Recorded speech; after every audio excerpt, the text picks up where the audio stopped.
Bom dia, amados. Mais uma manhã, linda manhã de segunda-feira. Que Deus esteja no coração de cada um de nós, para que nós possamos ter uma nova semana de luta, de batalha no trabalho, na vida pessoal, com sua família, para que nós possamos ter bons dias na luz do Senhor, na glória do Senhor. Que Ele venha nos encher com suas bênçãos, com seus milagres, que Ele venha nos trazer tudo de bom para todos nós, todas as nossas famílias. E, amados, Deus tocou no meu coração esta manhã de segunda-feira para trazer uma palavra de reflexão, uma palavra de ensinamento em nossas vidas, porque nós devemos todos os dias agradecer pelo que Deus fez por nós, pelo que Jesus fez por nós, se entregou ali naquela cruz do Calvário por nossas vidas, para nos dar uma chance, uma oportunidade de obter a nossa salvação e sentar do lado do Rei da Glória, que é Deus.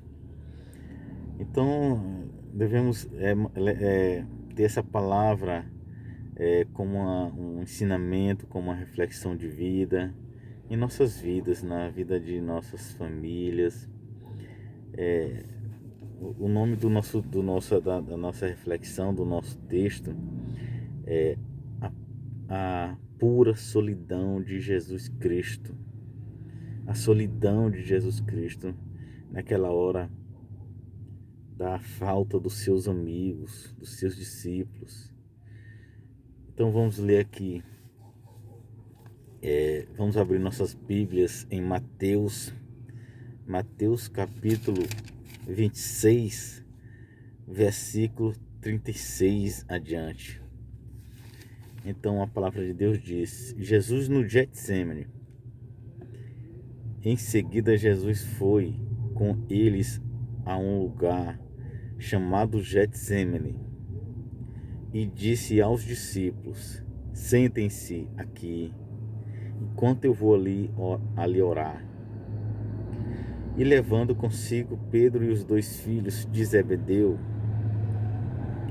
começou a sentir-se tomado de tristeza e de angústia. Então lhes disse: a minha alma está profundamente triste até a morte. Fiquem aqui e vigiem comigo. E adiantando-se um pouco, prostou-se sobre o seu rosto, orando e dizendo: meu Pai, se é possível que passe de mim este cálice, contudo, não seja como eu quero, e sim como tu queres. Então E voltando para os discípulos, achou-os dormindo e disse a Pedro: então nenhuma hora vocês puderam vigiar comigo? Vigiem e orem para que não caia em tentação. O espírito, na verdade, está pronto, mas a carne é fraca. Olha só como é linda a palavra de Deus. Amados, se nós formos nos atentar a essa palavra, se nós formos prestar bem atenção a essa palavra, o ensinamento dessa palavra, se a gente for ver o que Jesus passou naquele tempo, sofrendo por nós, quando ele foi se entregar ali na cruz do Getsêmani, que era conhecido como presa do azeite, como Jesus sofreu por nós. Então nós devemos sempre agradecer a Deus, mas agradecer não é só abrir a boca e dizer agradecer, é fazer a vontade de Deus. O que quer dizer a vontade de Deus? Fazer a obra de Deus, é irmos para a igreja, é buscar almas para Deus, levar o evangelho, levar a palavra de Deus, levar a palavra de Jesus ao alcance daquelas pessoas que não entendem, ou até que fingem que nunca ouviram a palavra de Deus.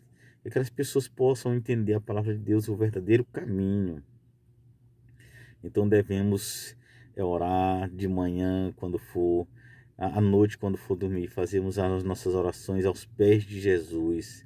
E de manhã também agradecer aos pés de Jesus e fazer a vontade dele, fazermos o ID que é pregar a palavra para todo aquele que ainda não conhece a palavra. Então devemos ser assim, fazer a vontade de Deus e seguirmos os mandamentos de Deus. Sabemos que somos falhos, mas temos que tentar fazer a vontade de Deus. Amados, então assim, o que eu quero dizer, a palavra de hoje é as amizades que nós temos hoje em dia, entendeu? Aquela solidão que Jesus Cristo passou por nós, porque Jesus, ele já se encontrava com seus 11 discípulos e chamaram aquela praça, porque o outro discípulo, que era 12, já vinha de encontro com ele naquela noite para, para o entregar às mãos dos sacerdotes, dos anciãos, dos escribas, dos soldados romanos, porque eles já vinham atrás de Jesus para o pegá-lo, para levar para o crucificar, para condená-lo. Então Jesus chamou seus 11 discípulos, que na verdade se diziam ser seus amigos, porque aqueles discípulos, inclusive Pedro, que era o mais próximo de Jesus, aqueles 12 discípulos deixaram suas famílias para seguir Jesus, para pregar a palavra. Então aqueles 12 discípulos abandonaram Jesus naquele dia. Um discípulo dele, que era Judas Iscariotes, já vinha com a sua traição, com a sua amargura, traição, com o seu coração entregue para o demônio. Ele já vinha com os soldados para pegarem Jesus. Mas os seus 11 discípulos que ali se encontravam, Jesus os chamou para aquela praça do Getsêmani. Quando Jesus foi orar, Jesus levou os 11, deixou 8 mais atrás e levou à frente Pedro e os 2 filhos de Zebedeu para orarem com ele. Mas mais um pouquinho à frente deixou os três discípulos e foi orar sozinho ao Pai. Jesus estava sofrendo muito porque ele sabia a hora da sua entrega, que ele tinha que se entregar porque estava escrito. Então Jesus ali foi orar sozinho junto ao Pai. Jesus sofria angústias, Jesus sofria aflições, ele sabia o peso da cruz que ele ia carregar no seu corpo, nas suas costas. Não era o peso da madeira, não. E Jesus não estava preocupado pela sua morte. Jesus estava preocupado por nós, porque ele ia absorver todos os nossos pecados, ia ser cuspido pelo povo a quem ele veio salvar, entendeu? Então Jesus, que é o bom pastor, ele veio salvar o que está perdido, entendeu?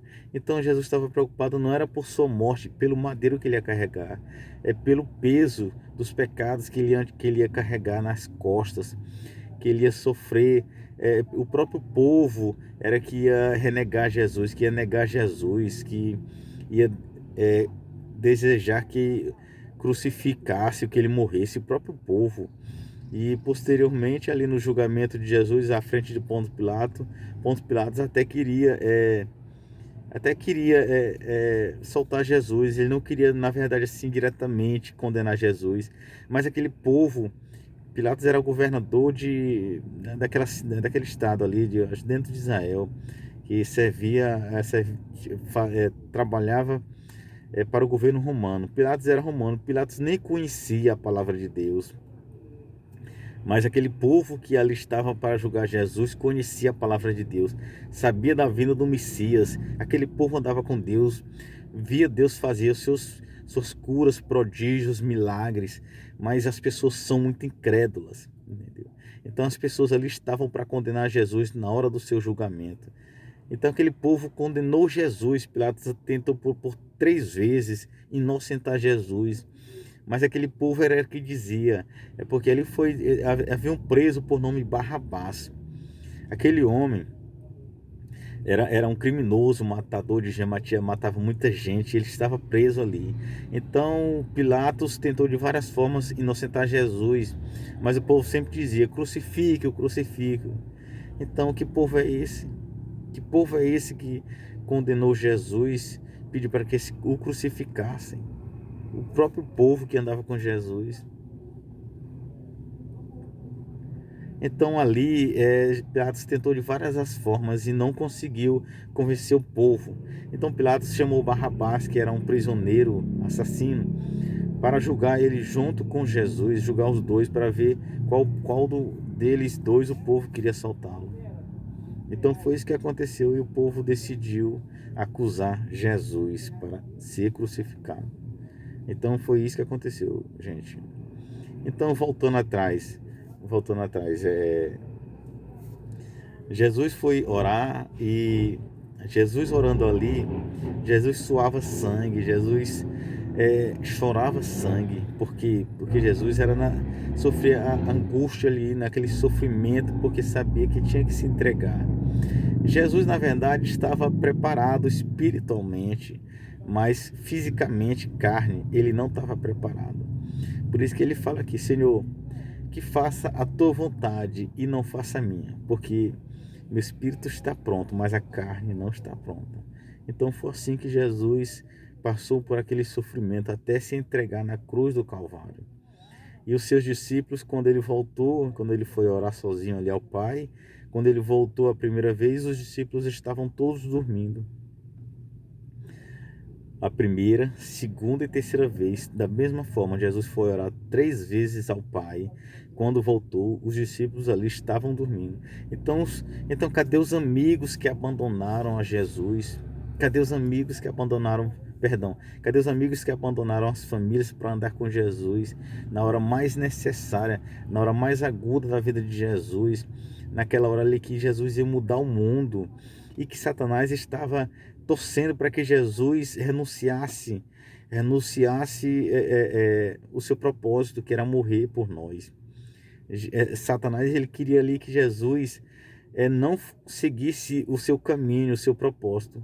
Por quê? Porque para não dar a nossa chance de salvação.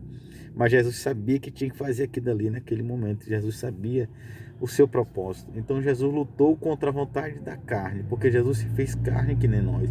Jesus sentia todas as dores que nós sentimos hoje. Jesus sentia tudo que nós sentimos.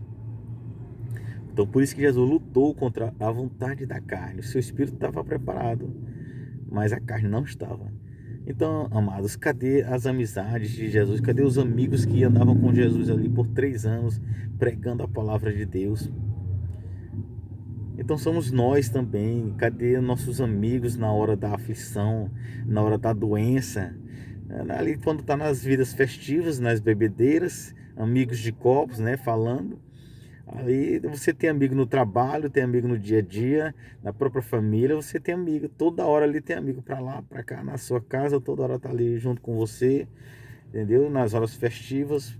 Mas vai você adoecer, vai um de nós, vai uma pessoa adoecer na hora das aflições, na hora da vida financeira, nas horas difíceis das nossas vidas. Cadê os nossos amigos que desaparecem tudo? Então foi assim que aconteceu com Jesus.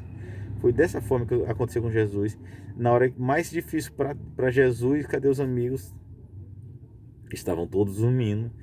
E interessante também que Jesus disse que, perguntou se Pedro era com ele, e Pedro disse que, na verdade, quando Jesus disse que estava chegando a hora da sua morte, mas Pedro disse: Jesus, eu estou contigo, Jesus, até a morte. Aí Jesus falou para Pedro: mas tu me negarás 3 vezes antes que o galo cante. E Pedro disse: não, Senhor, eu não te negareis, porque eu estarei contigo até na morte. Olha o que Pedro disse. Mas quando Jesus estava ali, quando Jesus foi entregue lá no Getsemane, Jesus não foi preso. Jesus se entregou. Os soldados não prenderam. Jesus entregou as suas mãos e Jesus se entregou ali, porque Jesus sabia o seu propósito. Então foi isso que aconteceu. E Jesus, quando foi levado pelos soldados anciãos, pelos escribas, pelos sacerdotes, Jesus esteve lá na casa de Caifás. Jesus apanhava, Jesus foi abofetado, Jesus foi cuspido, Jesus apanhava na cara, e Pedro estava ali olhando Jesus de longe na madrugada, quando algumas pessoas perguntavam para Pedro: tu és um seguidor de Cristo? E Pedro dizia: não sou, eu não conheço aquele homem. Foi por 3 vezes. Então Pedro negou Jesus 3 vezes antes que o galo cante. E anteriormente, como falei no Getsemane, Pedro negou Jesus mais 3 vezes. Então foi 6 vezes que Pedro negou Jesus. E Pedro era o mais próximo de Jesus, era o que Jesus mais era pegado, era com Pedro. Então, cadê os amigos? Cadê os nossos amigos nas horas das aflições, nas horas mais agudas da nossa vida? Então, nas angústias das nossas vidas, na hora mais difícil das nossas vidas, cadê os nossos amigos? Então, amados, que nós temos essa palavra de hoje como uma palavra de reflexão, como uma palavra de ensinamento, e possamos entender o verdadeiro caminho de Deus, porque só com Deus é que estaremos fortalecidos. Devemos nos fortalecer a cada dia, devemos procurar almas para Deus, devemos nos fortalecer agradecendo a Deus. É dessa forma, é irmos para a igreja e pregarmos a palavra, fazermos o ID, que é levar o evangelho para todas as pessoas, para que todos saibam o verdadeiro caminho de Deus. Amados, então essa foi a palavra de hoje. E que Deus ame a todos, que Deus nos dê bons dias de vida. Vamos orar. Senhor, muito obrigado, meu Pai, por ter me usado nesta manhã de segunda-feira, meu Pai, como teu servo, meu Pai, como tua ferramenta de trabalho, meu Pai, como teu instrumento de trabalho, meu Pai. Muito obrigado, meu Senhor. O Senhor tocou no meu coração para trazer esta palavra hoje, meu Pai, para aqueles que estiverem do outro lado desta tela, meu Pai, para que eles possam ouvir, para que essa palavra, a tua palavra, chegue ao alcance das pessoas, meu Pai, de todo aquele que ainda não entende o teu verdadeiro caminho, meu Senhor. Muito obrigado, meu Senhor, por ter me usado nesta manhã de segunda-feira, meu Pai, que eu possa ter entendido verdadeiramente, meu Pai, para aquelas pessoas que estão ouvindo esse áudio, meu Pai, que aquelas pessoas entendam o teu verdadeiro caminho, meu Pai, a tua verdadeira face, a tua verdadeira felicidade, meu Pai, porque só conseguiremos ser felizes, meu Pai, é estando contigo, meu Pai, é estando na tua presença, meu Pai, e não há lugar melhor, meu Pai, a não ser na tua presença, meu Pai. Por isso, meu Pai, te agradeço muito por tudo, meu Senhor. Que o Senhor venha dar, meu Pai, um bom dia para todos aqueles que estão ouvindo e aqueles que não tiveram oportunidade de ouvir, meu Pai, e de ver a tua palavra, meu Pai. Que o Senhor nos dê um bom dia de vida para todos nós, meu Senhor. Que todos estejam na paz do Senhor Jesus Cristo. Amém.